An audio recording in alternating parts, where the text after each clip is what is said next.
Hello, I'm going to read you a little aestheticist story today called A Tragedy in Green by Ronald Fairbank. It was written about 1907 or so. It's at the beginning,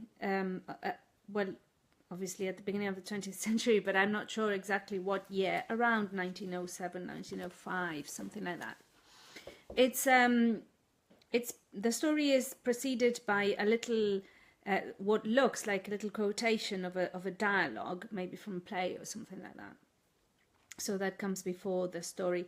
I've called it an aestheticist story. Let's think what aestheticism might be. Those of you who haven't heard the term before, let's think what in this story refers to aestheticism, what aestheticist elements it might have. So, A Tragedy in Green by Ronald Fairbank.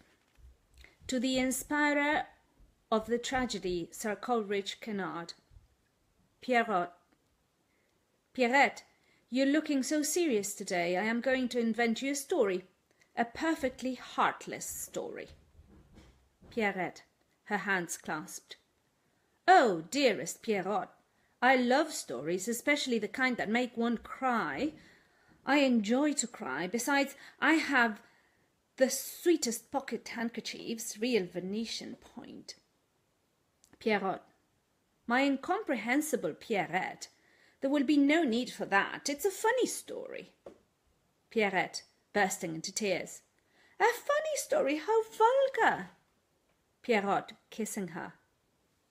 Rose of my life, you already weep? In her bedroom at Sevenstones Castle, Lady Georgia Blue Harness awaited the dinner gong. She had arrived only that evening, leaving her husband unavoidably detained at the Foreign Office, and this was the second halting place in her autumn round of visits. My dress is far too beautiful to be down first, she murmured to herself, and it was foolish of me to have dressed so soon. She was wearing a gown in 3 shades of green, with profusions of falling crystals, her dull red hair shrouded in a silver net. As she moved, a diamond crucifix swung lightly from an almost imperceptible chain. I am a work of art, she sighed, and this evening I feel nearly as wicked as Herodias. It was one of Lady George's habits to find equivalents for all her worst feelings in the Bible. Smiling with the candour of a Mona Lisa, she looked about her. In the penumbra from the mullioned windows, the tapestried walls looked dim and eerie. Here and there a unicorn fed unconcernedly in a flowery field, or sometimes a virgin passed with neck bowed, absorbed in the perusal of an austere missal. Her threadbare feet very pale on the ice-blue grass.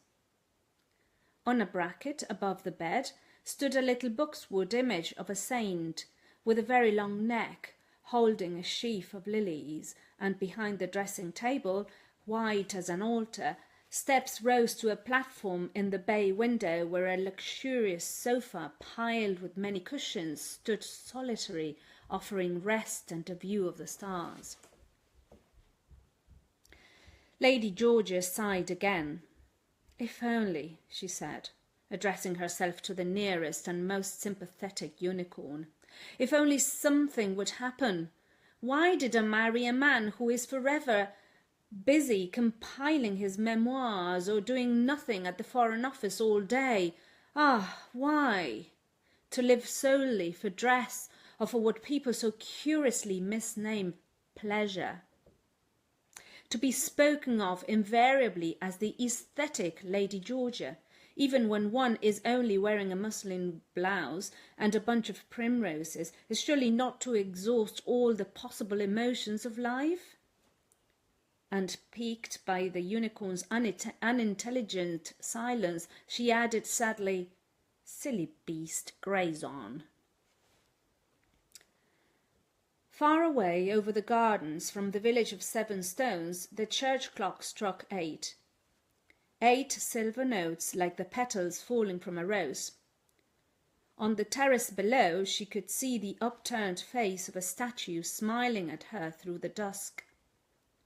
Above, the sky was thick with stars, little fragments of the moon blown away by the wind.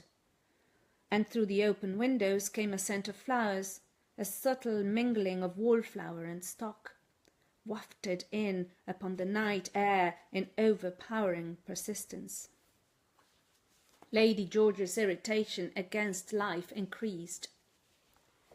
The scent of certain flowers often made her unhappy, and an alliance of stock and wallflowers was more than she could bear.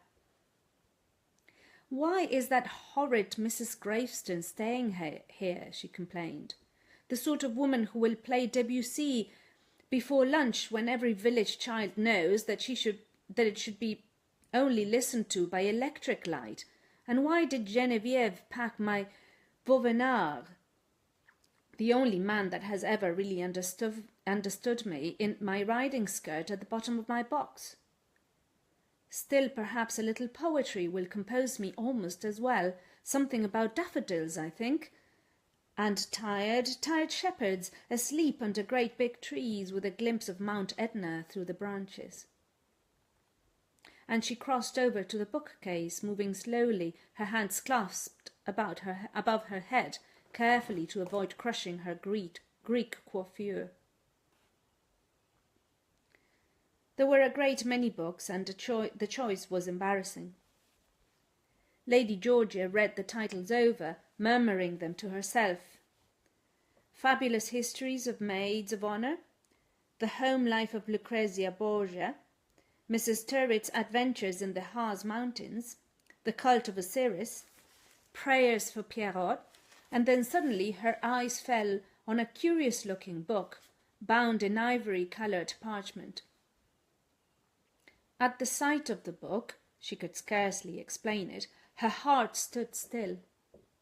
Trembling, she stretched out a hand towards it, setting as she did so a shiver, like breaking icicles, the crystals on her gown. Something warned her not to touch it. She felt the book would wield a fatal influence over her life, over the lives perhaps of others. For a moment her hands fluttered like two lost doves towards the motherly linen back of Mrs. Turret. She would find safety there. But no, the very shape of the little parchment-bound volume fascinated her, and realizing the futility of resistance, with trembling fingers she untied the strings. The book seemed of great age. It felt damp to the touch, and as Lady Georgia opened the covers, she expectantly shuddered. At first one might have supposed it to be an unused diary. It seemed to contain only a number of blank pages, stained at the edges to the faint gold of autumn leaves, but in the centre a small red blot, dusky and not unlike a drop of blood, made Lady Georgia scream beneath her breath. Above the blot, in a sinister and quivering hand, was written in Gothic characters, spells and incantations. Starting exquisitely, Lady Georgia glanced fearfully over her shoulder. In the long mirror behind her she could see her willowy form, misty as a painting by Carrière, and even at such a moment she could not help admiring the sheen of her dressing gold gown as it caught the light or the ravishing angle of her arm. It's no use. In the dim flare of candles, the tapestried walls lurked with shadows. Here and there, the white form of a unicorn feeding unconcernedly in a flowery field made startling the summer twilight, and walking demurely through the tall grasses, strange virgins passed in never-ceasing chain, with necks bowed, absorbed in the perusal of austere missals, their threadbare feet very pale on the ice-blue grass. While, through the open windows, over the still branches of the trees, the full moon rose languidly like a heavy flower, tired with the little moon still unborn she carried with her. her nerves delicately vibrating with a fear of the unknown, withal pleasurable, Lady Georgia sank down amidst the piled-up cushions, determined to read everything, missing not even the preface, should there so happen to be one. Her attention was arrested from the very first. With breathless interest she read the opening chapter, written in the same wizard-like hand and entitled On the Invocation of Devils. Enthralled, she passed on to the second, which dealt minutely with the conjuring up of spooks and of divers furious beasts. But it was the third chapter, with the simple heading On the Overthrowing and Upsetting of Public Buildings and the Houses of Private Individuals, which made her pause and look up. After a brief interval in which it would be difficult to follow her dazzling train of thought, Lady Georgia continued to read. It is better, began the chapter, and in order to ensure complete success, that the building selected be situated within a short distance of lake, river, or sea. Here followed an amiable dissertation on 15th century architecture, in which the author spoke in glowing terms of cathedrals, mosques, and Venetian palaces, mentioning casually that he himself had, after an unsettled boyhood, lived for many years in Paris, in the belfry of the Church of Saint Julien des Pauvres. The chapter, after pleasant gossip, went on to say that a firm faith in and a proper conviction of the uselessness, architecturally or otherwise, of said building was essential in bringing about its irrevocable doom. Then followed a number of mystic words, and the directions for the casting of the spell. The book came impressively to an abrupt end with the words, Amen, Selah. The sound of the dinner gong at the moment brought Lady Georgia to reality. Radiant with happy purpose, she rose from her depth of cushions, shaking out, as she did so, her green skirts as might a bird its wings. Her plans were made. She had only to write them down in her engagement book. Proceeding mechanically to the dressing-table with the aid of poudre Rachel and spirits of roses, she obliterated with expert fingers all traces of her recent emotion. I want to be beautiful tonight, she murmured, and just a trifle abandoned-looking, for I think I caught sight of Captain Dimmesdale in the hall as I came upstairs. I do hope so. Superb, pet. An entrancing vision stretched before her. At last her prayer was granted. She was to be a force in the world. Emperors should quail before her. With the edge of her handkerchief she waved aside the last trace of powder from her nose. But before turning her attention to various little places abroad, Mrs. Gravestone's villa at Cannes, for instance, she decided there was work for her to be done nearer home. A few of her friends' townhouses must be seen to first, and hurriedly she made the following little list on the fly-leaf of Life of St. Rose de Lima. Madame Lemoine, the Dowager Lady Hoop, Jane Seafarer, Lady Lydia Lamp, Mr. Peckelsnaff, Miss Venetia Yorking, Princess Doria Grimaldi, Rachel and Emily Blue Harness. Nobody could possibly know what the list means, she said to herself as she went downstairs. Anybody would think it a dinner list, if, which is not very probable, they had the curiosity to peep into St. Rose's life. Although poor little Mr. Peckelsnaff among eight women, and she laughed. But her initial experiment? Who could for a moment doubt it?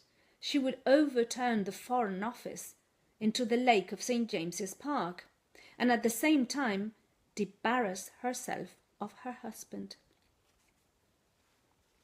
2.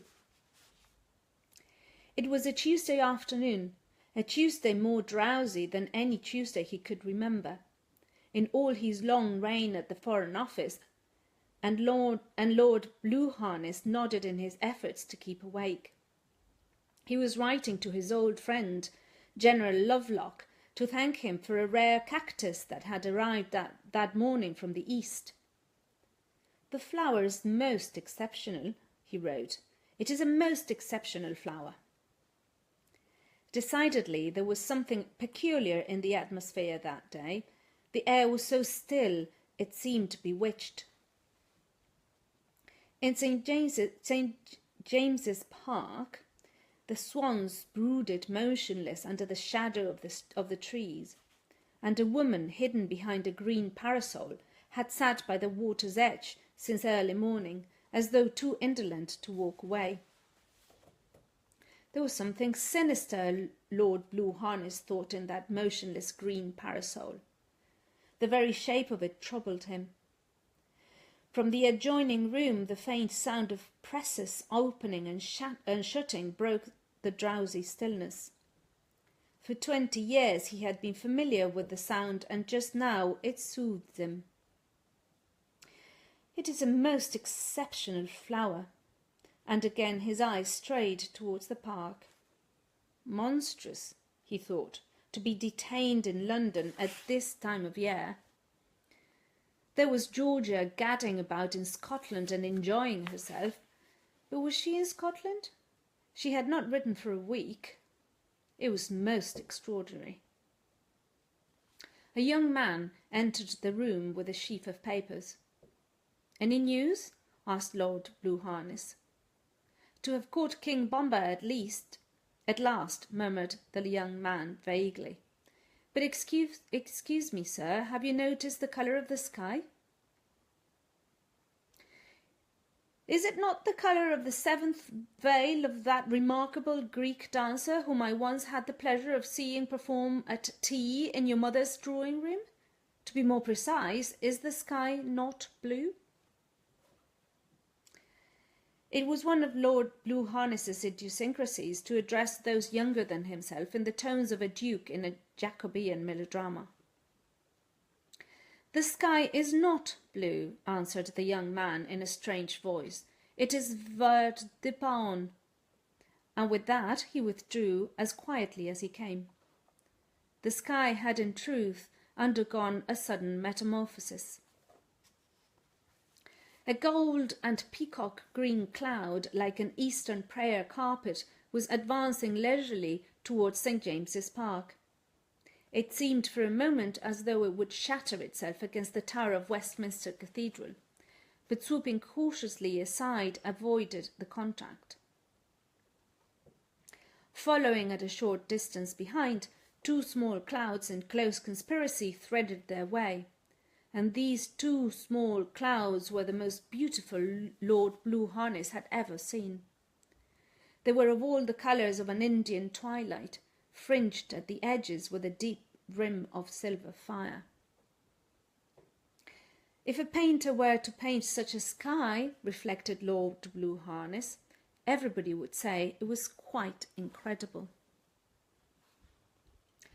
A golden bloom sweeping up from the direction of the embankment added to the strange feeling of unreality, but what astonished Lord Blue Harness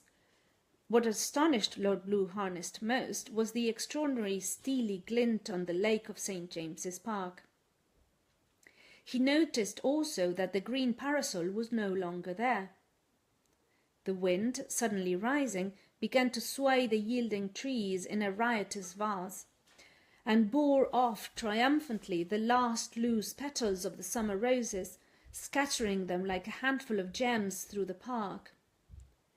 An ilex tree, unassailable, one would have supposed, by the virtue of size and age, became infected by the mad music of the storm, and lifting up a ponderous branch proceeded to perform a pas de seul, her myriad leaves fluttering about her in the wind, like the ribbons on a monster crinoline, oblivious both of her dignity and the oldest tree in the park, and of her little white hands of the Queen who had planted her there 200 years ago. "Can it be a portent of war?" asked Lord Blue Harness anxiously.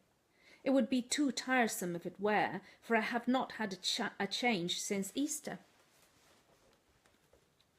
It was now no longer possible to see, and turning on the electric light, his lordship sat down to complete his letter.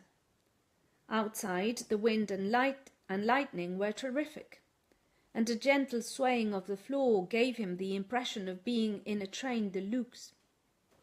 And this reminded him of a curious incident that had once befallen him in a train de luxe between Seville and Madrid, and with a sigh he took down a sumptuous folio in which for some time he had been writing his reminiscences. Whenever Lord Blue Harness took down his reminiscences, he sighed. For what were reminiscences but a vain crying after a youth that had slipped beyond recall? After a few moments he began to write. "It was a gorgeous evening, I remember," he began. "I was second attaché in Madrid in those days, and it was a corridor train. But I anticipate. I had noticed on the platform at Seville a lady deeply veiled." Distinguished? She was the most distinguished creature I had ever seen, even under her heavy veil and long dust cloak. I think she first attracted my attention as she stooped to buy some violets and wild cyclamen from a little barefooted child. There was something regal about her as she stooped, and irresistibly she suggested to me Alcestis. But her nationality was what puzzled me, and hoping to gain a clue, I followed her to the bookstall. Evidently she, on her side, had been studying me through her veil, and not impossibly suspecting my motive, made her choice of papers expressly for my benefit, for it was decidedly complex. Gil Blas, the Morning Post, Der Vaterland, Observatore Romano, Los Madrileños, a Russian novel by Maxim Gorky, and a Turkish periodical with a gorgeous supplement of massacre printed in 2 colours, red and blue. As she turned away from the bookstall laden, I saw the gleam of her eyes beneath her veil, and they were the most magnetic eyes. Eyes once seen, never forgotten.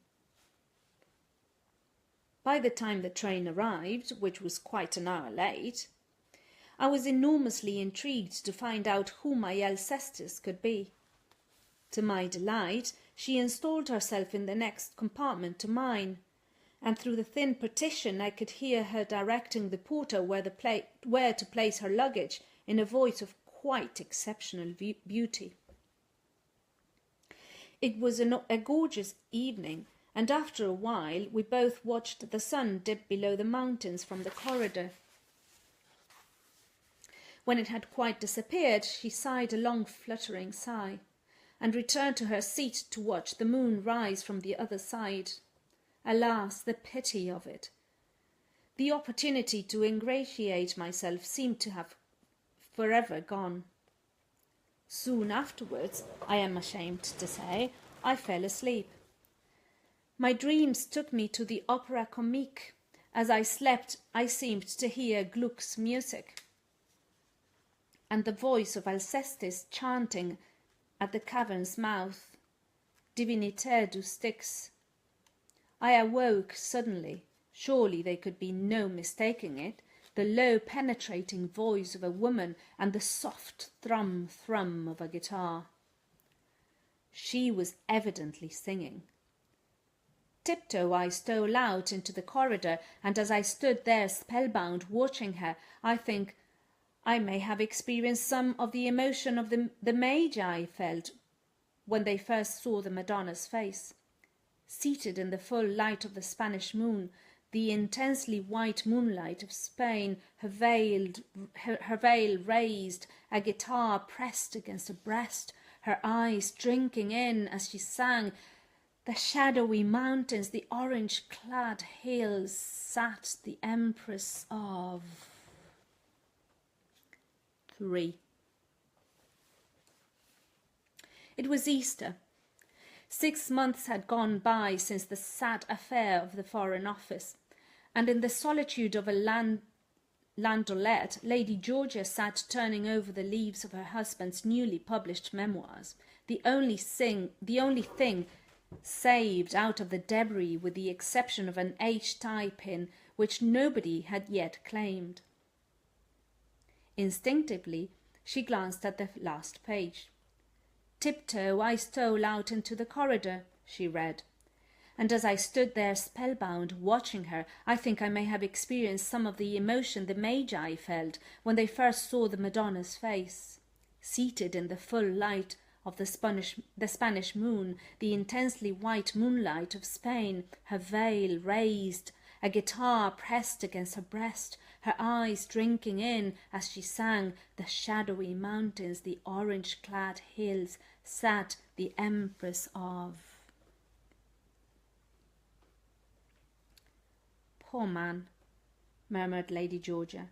He was evidently writing when the blow came, but how like him to leave off where he did.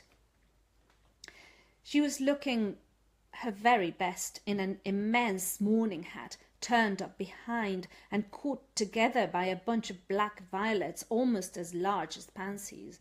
A penitent-looking feather waved about her left ear, whilst an audacious veil, thickly speckled with velvet, was thrown over all. This veil, which scarcely suggested widowhood, was the only little licence she allowed herself. The rest of her gown was of the strictest rigour. Decorous, her maid had described it as she put it on. She closed the book impatiently. "I am miserable, utterly, utterly miserable," she complained. "How blue harness has made me suffer! How much renounce! Oh, the weariness of a long morning! But I suppose I should feel thankful that Rachel and Emily went about the same time. It will save beginning all over again. And to think I may not wear green without making everyone look shocked or surprised for at least another 6 months. Green," she cried lyrically. "Colour, mine. I do not care about you in trees, nor do I like you in vineyards or meadows, and least of all the sea. But in rooms, in carpets, in brocades, and oh, in gowns, you are the only colour that brings to me content. When I remember that green negligee at Clotilde's, the tears start to my eyes. Consider, a negligee is as short-lived as a flower, shorter sometimes. For sleeves will alter in a night, and this particular negligee was so perishable. A puff of air would have destroyed it. The subtlest thing. I see it now, neither blue nor green, like the eggshell of a thrush with frail clusters of hops falling from the arms, and the model that wore it, an ugly plain little thing, had silver vine leaves in her hair. Oh, if I have committed any sin, and my conscience does not tell me that I have been cruelly and bitterly punished." She leaned back, tired a little with the excess of her emotion. After a moment she picked up one of 2 unopened letters that lay beside her. Of one she knew the writing. It was from Captain Dimmesdale.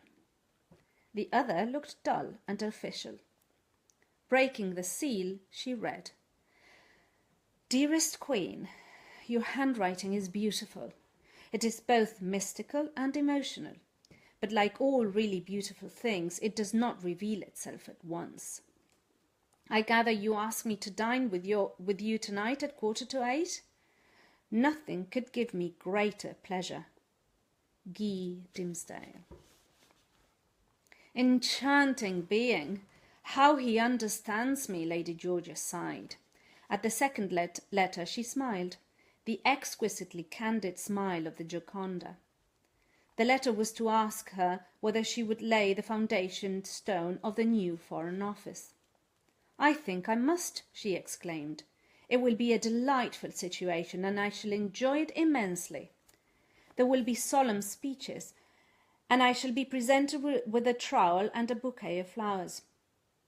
I suppose I must be in half mourning, violet chiffon and emeralds, and an elaborate sunshade. It will be the greatest fun." At Stanhope Gate, Lady Georgia leaned forward with languid interest. Men were removing the last stones that were left standing of the Princess Doria Grimaldi's house. "It was the least successful of all my attempts, but certainly it made the most perfect ruin," she mused. "And now I have an uninterrupted view of the park." "Where next, your ladyship?" asked the chauffeur. "Back to Clotilde's." But at the corner of Dover Street she changed her mind. After all, one must pay the price of one's actions. That was life as a widow Green would be a scandal. The negligee must be renounced. The punishment seemed out of all proportion to the offence. "Clotilde's, your ladyship?" "No, to the oratory," she called faintly. That was Tragedy in Green by Ronald Fairbank. Do tell me what you thought, please. Thank you for listening. See you next time.